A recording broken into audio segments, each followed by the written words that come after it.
ठिकाणी तुम्हाला 3 उदाहरणं दिसतात. छोटे छोटे उदाहरण, छोटी गोष्ट सांगणार आहे. या ठिकाणच्या पहिल्या उदाहरणामध्ये प्रत्येक ठिकाणी संख्या सारख्याच आहे, फक्त चिन्हांमध्ये बदल आहे.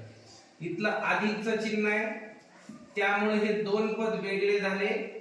इथल्या 6ने या 12ला भाग देता येत नाही. डायरेक्ट काटाकाटी करता येत नाही. याने जर याला काटाकाटी केली आणि 2 लिहिलं तर हे चुकीचं आहे. या ठिकाणी फक्त गुणाकाराचं चिन्ह आहे, म्हणून या ठिकाणी फक्त याला सोडवता येत. या ठिकाणी वजाबाकी, इथं सुद्धा सोडवता येत नाही. 6 1 6 6 2 12 असं जर कोणी करत असेल तर हे खूप मोठी चूक आहे.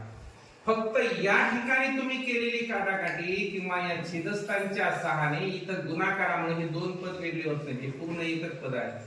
त्याच्यामुळे डायरेक्ट तुम्हाला या 6ने या 2ला 12ला भाग देता येतो आणि 6 2 12 असं करून 5 2 10 असं उत्तर घेता येतं.